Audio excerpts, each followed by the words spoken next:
ஓப்போலேருந்து K13 5G அப்படிங்கிற ஒரு mid range smart ஃபோனை இந்தியாவில் லான்ச் பண்ணியிருக்காங்க. இந்த ஃபோனில் எல்லா விஷயங்கள் தராங்க அப்படிங்கிறத டீட்டெயிலாக இந்த வீடியோவில் பேசலாம். வீடியோவில் போக முன்னாடி சேனல் சப்ஸ்கிரைப் பண்ணி வச்சுக்கோங்க. பக்கத்தில் பெல் ஐக்கானை ப்ரெஸ் பண்ணி தொடர்ந்து உட்காந்து வைத்தாங்க. அப்படி ஒரு டெலிகிராம் மற்றும் வாட்ஸ்அப் சேனல் லிங்க்கும் கீழே டிஸ்கிரிப்ஷன் கொடுத்துருக்கேன். மறக்காமல் அதை கிளிக் பண்ணி ஜாயின் பண்ணிக்கோங்க. அது போக ஆன்லைன் ஷாப்பிங்கில் வந்து இந்த ஆஃபர்ஸ், அதாவது கம்மியான ப்ரைஸிங்கில் ஆஃபர்ஸ் தரும்போது அதை பற்றி சொல்கிறதுக்காக ஒரு டெலிகிராம் மற்றும் வாட்ஸ்அப் சேனல் வந்து ஓப்பன் பண்ணியிருக்கோம். இதே சேனலில் வந்து உங்களுக்கு ஏதாவது பொருள் வந்து தேவை அப்படின்னு நினச்சிங்கன்னா அதை பற்றி சொல்கிறதுக்கும் ஒரு டிஸ்கஷன் சேனல் ஓப்பன் பண்ணியிருக்கோம். ஸோ அதை பற்றி லிங்க்கும் கீழே டிஸ்கிரிப்ஷன் கொடுத்துருக்கேன். மறக்காமல் கிளிக் பண்ணி ஜாயின் பண்ணிக்கோங்க. இப்போ நம்ம இந்த ஓப்போவோட K13 பற்றி பார்க்கலாம். முதல்ல இந்த ஃபோனோட திக்னஸ் மற்றும் வெயிட்டை பற்றி பார்க்கலாம். இந்த ஓப்போவோட K13 வந்து 8.45 mm திக்னஸோட 208 கிராம் வெயிட் வருது. இது போக இந்த ஃபோனுக்கு IP65க்கான ரேட்டிங் கொடுத்துருக்காங்க. ஆனால் லைட்டாக வந்து மழை காலங்களில் வந்து ஃபோனை வெளியே கொண்டு போனால் எந்த விதமான பிரச்சனையும் ஆகாது. ஆனால் நோட் பண்ண வேண்டிய விஷயம் கேட்டிங்கன்னா, இப்போ ரீசெண்டாக பல விதமான ஸ்மார்ட் ஃபோன்ஸ் வந்து இந்த மிலிட்டரி ஸ்டாண்டர்டில் வந்து பில்ட் பண்ணுறாங்க. ஆனால் இதில் வந்து அது பில்ட் பண்ணலை. ஸோ நார்மலான IP ரேட்டிங் மட்டும் தான் இதில் கொடுத்துருக்காங்க. தவிர மிலிட்டரி ஸ்டாண்டர்ட் கொடுக்காத காரணத்தினால ஃபோன் வந்து கீழே போடாமல் பத்திரமா பார்த்துக்கிட வேண்டிய ஒரு விஷயம் இருக்குது. மற்றபடி இந்த ஃபோன் ரெண்டு டிஃப்ரெண்ட்டான கலரில் வருது. இந்த பிளாக் மற்றும் சில்வர் மாதிரியான வெர்ஷன் வருது. இந்த சில்வர் வெர்ஷன் வாங்கினீங்கன்னா உங்களுக்கு வந்து பேக் சைடில் இந்த ப்ரிசம் மாதிரியான ஒரு டெக்னாலஜி வந்து கொடுத்துருக்காங்க பார்க்குறதுக்கு. ஸோ ஒரு டிஃப்ரெண்ட்டான டிசைன் பேட்டர்ன் வந்து ஃபோனோட பேக் சைடில் கிடைக்கிது. அடுத்ததாக ஃப்ரண்ட் சைடோட டிஸ்பிளே பற்றி பேசலாம். இந்த ஓப்போட K13 வந்து ஒரு 6.67 இன்ச்சுக்கான ஃபுல் HD ப்ளஸ் ரெசல்யூஷன் உள்ள AMOLED டிஸ்பிளே கொடுக்குறாங்க. இந்த டிஸ்பிளேக்கு 120 ஹெர்ட்ஸ்க்கான ரிஃப்ரெஷ் ரேட் இருக்குது. பிரைட்னஸை பொறுத்தவரையும் 1200 நிட்ஸ் வந்து பீக் பிரைட்னஸாக இருக்குது. இது ஒரு பஞ்சுவல் டிஸ்பிளே கொடுக்குறாங்க. மேலும் நமக்கு இன் டிஸ்பிளே ஃபிங்கர் பிரிண்ட் ஸ்கேனரும் தராங்க. ஸோ டிஸ்பிளே ஓரளவு டீசெண்டாக கொடுத்துருக்காங்க. மற்றபடியாக டிஸ்பிளேவில் வந்து நமக்கு ஹை ஃப்ரீக்வன்சி PWM மாதிரியான விஷயங்கள் HDR சப்போர்ட்லாம் இருக்காங்கிறது கிளியராக மென்ஷன் பண்ணல. மற்றபடியாக இந்த ஃபோனில் வந்து வெப் டச் டெக்னாலஜியும் இருக்குது. அதுபோல் க்ளவ் மோட் அப்படிங்கிற ஃபீச்சரும் கொடுத்துருக்காங்க. கையில் க்ளவுஸை மாட்டி டிஸ்பிளே யூஸ் பண்ணாலும் வந்து டிஸ்பிளேயோட சென்சிட்டிவிட்டி நல்லா இருக்கிற காரணத்தில் டிஸ்பிளே வந்து அந்த க்ளவுஸ் மாட்டி இருக்கும்போது யூஸ் பண்ணலாம் அப்படின்னு சொல்கிறாங்க. மற்றபடி டிஸ்பிளேயோட ப்ரொடெக்ஷனும் என்ன யூஸ் பண்ணுறாங்க அப்படிங்கிறது கம்பெனி மென்ஷன் பண்ணல. அடுத்ததாக இந்த ஃபோனில் ப்ராசஸர் பற்றி பார்க்கலாம். நமக்கு இந்த ஃபோனில் ஸ்னாப்ட்ராகனோட 6 Gen 4 அப்படிங்கிற ஒரு 4 nm ப்ராசஸர் கொடுக்குறாங்க. இது ஒரு 2.3 GHz ப்ராசஸராக வருது. கிராஃபிக்ஸ்க்கு Adrenoவோட 810 அப்படிங்கிற GPU கொடுக்குறாங்க. ஸோ இந்த ப்ராசஸர் வந்து எப்படி பெர்ஃபார்ம் பண்ணும் அப்படின்னு பார்க்க முன்னாடி இந்த ப்ராசஸர் ரேங்கிங்கை பற்றி பார்த்துடலாம். இந்த ப்ராசஸருக்கு வந்து 57 ரேங்க் வருது. மார்க்குன்னு பார்க்கும்போது 146 மார்க்கும் பி கிரேடும் கிடைக்குது. ஸோ இதை பெர்ஃபார்மன்ஸ் எப்படின்னு கேட்டிங்கன்னா, ஆப்ஸ் ரன் பண்ணலாம், மல்டி டாஸ்கிங் ரன் பண்ண முடியும். கேம்ஸ்னு பார்க்கும்போது interval games, mid setting games, சில ஹெவியான கேம்ஸ் கூட விளையாட முடியும். ஸோ பெர்ஃபார்மன்ஸ் ஓரளவு நல்லா டீசெண்டாக இருக்கும்.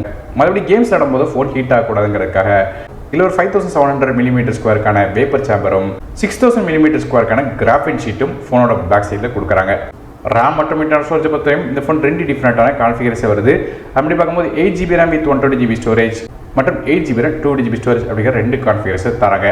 RAM வெர்ஷன் LPDDR4S RAM-ஆக இருக்குது. ஸ்டோரேஜ் வந்து UFS 3.1 கொடுத்துருக்காங்க. ஸோ டீசெண்டான RAM மற்றும் ஸ்டோரேஜ் கான்ஃபிகரேஷன் கொடுத்துருக்காங்க.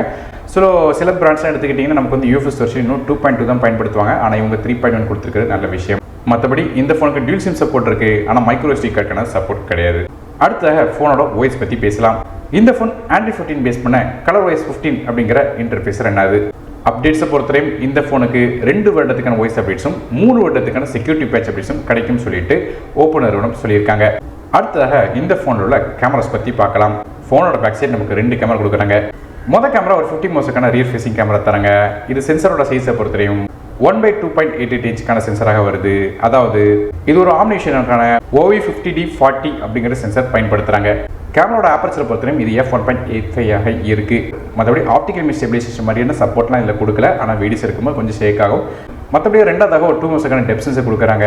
இதுவுமே ஆம்னிஷனோட OV02B1B அப்படிங்கிற சென்சர் பயன்படுத்துகிறாங்க. இது f2.4 ஆப்பர்ச்சரில் வருது. LED ஃப்ளாஷ் சப்போர்ட்டும் இருக்குது. மற்றபடியாக நமக்கு பிரைமரி கேமராவில் 4K வரையும் நமக்கு வந்து வீடியோ குவாலிட்டி எடுக்க முடியும். அடுத்ததாக செல்ஃபி கேமரா பற்றி பேசலாம். ஃப்ரண்ட் சைடில் ஒரு 16 மெகாபிக்சலுக்கான ஃப்ரண்ட் ஃபேசிங் கேமரா தராங்க.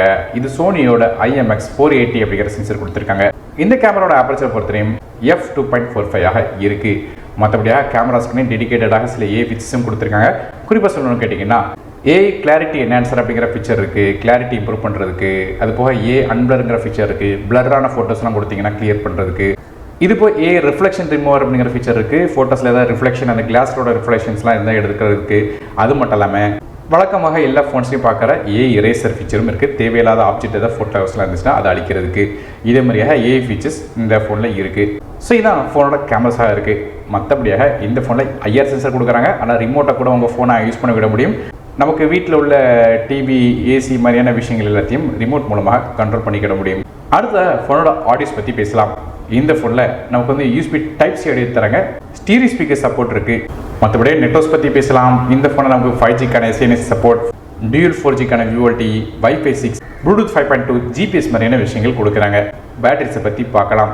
இந்த ஃபோனில் ஒரு 7000 mAh பேட்டரி கொடுக்குறாங்க. இதை சார்ஜ் பண்ணுறதுக்கு 80 வாட்க்கான ஃபாஸ்ட் சார்ஜிங் சப்போர்ட் வருது. ஸோ ஒவ்வொரு பிராண்டாக 7000 mAh அப்படிங்கிற ஒரு கெப்பாசிட்டிக்கு இப்போ கொண்டு வந்துட்டு இருக்காங்க. ஸோ ஒரு நல்ல விஷயமாக இருக்குது. இது நல்ல ஒரு டெவலப்மெண்ட் சொல்லலாம். ஸோ ஃபாஸ்ட் சார்ஜிங்கும் இந்த ஃபோனில் கொடுத்துருக்கிற நல்ல விஷயம். அதனால் பேட்டரி லைஃப் வந்து தாராளமாக ஒரு நாள் தாண்டி வந்து யூஸ் பண்ணிக்கலாம். கிட்டத்தட்ட 1.5 நாள் வரையும் நீங்கள் வந்து சார்ஜ் பண்ணாமலே இந்த ஃபோனை வச்சு யூஸ் பண்ணிக்கலாம். சார்ஜிங் ஸ்பீட் அப்படின்னு பார்க்கும்போது இந்த ஃபோன் வந்து கிட்டத்தட்ட 1/2 மணி நேரம் சார்ஜ் பண்ணாலே 62% ஏறிடும் அப்படின்னு சொல்லியிருக்காங்க. அதுபோக இந்த ஃபோனோட பேட்டரி 5 வருஷம் யூஸ் பண்ணாலும் வந்து பேட்டரி லைஃப் நல்லா இருக்கும்னு சொல்கிறாங்க. குறிப்பாக சொன்னோம் கேட்டிங்கன்னா 5 வருஷம் யூஸ் பண்ணதுக்கப்புறம் இதோட பேட்டரி லைஃப் வந்து 80% வந்து பேட்டரியோட ஹெல்த் வந்து இருக்குன்னு சொல்கிறாங்க. அந்த அளவுக்கு ஒரு நல்ல ஒரு பேட்டரி லைஃப் இந்த ஃபோன் மூலமாக கிடைக்கும் அப்படிங்கிற மென்ஷன் பண்ணியிருக்காங்க. இது போக முக்கியமான விஷயம் என்ன கேட்டிங்கன்னா இந்த ஃபோனில் நெட்வொர்க்ஸ் நல்லா இருக்குன்னு சொல்கிறாங்க. அதாவது இந்த ஃபோனில் லிங்க் பூஸ்ட் 2.0 அப்படிங்கிற டெக்னாலஜி கொடுத்துருக்காங்க. அதாவது 360 டிகிரிக்கு இந்த ஃபோனை சுற்றி ஆனுலர் லிங்க் ஆண்டனா வந்து கொடுத்துருக்காங்க. அது மூலமாக இந்த ஃபோனில் சிக்னல் வந்து ரொம்ப ஸ்ட்ராங்காக இருக்கும். குறிப்பாக வந்து சப்வே போனாங்கன்னா கூட நமக்கு வந்து சிக்னல் வந்து ஃபோன் சிக்னல் நல்ல பூஸ்ட் ஆகி கொடுக்குன்னு சொல்கிறாங்க. ஸோ அது மூலமாக எலிவேட்டராக இருந்தாலும் சரி, நீங்கள் க்ரௌடட் பிளேஸில் இருந்தாலும் சரி, உங்கள் ஃபோனில் வந்து நமக்கு சிக்னல் வந்து நல்லா கிடைக்கும் அப்படின்னு மென்ஷன் பண்ணியிருக்காங்க. கடைசியாக இந்த ஓப்போட K13 விலையை பற்றி பார்க்கலாம்.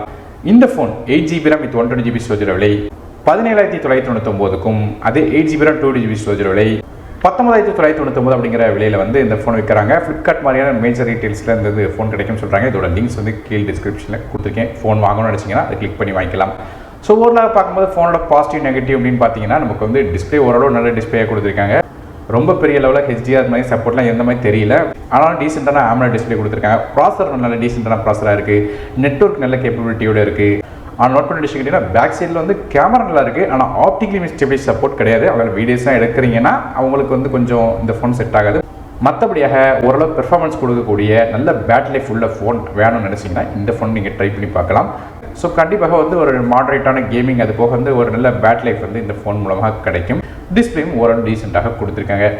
மற்றபடியாக இந்த OS மட்டும் கொடுத்துருந்தா இன்னும் கொஞ்சம் பெட்டராக இருந்திருக்கும். ரொம்ப குறை சொல்கிற மாதிரி இருந்திருக்காது. UFS டெக்னாலஜி கூட 3.1 கொடுத்துருக்காங்க.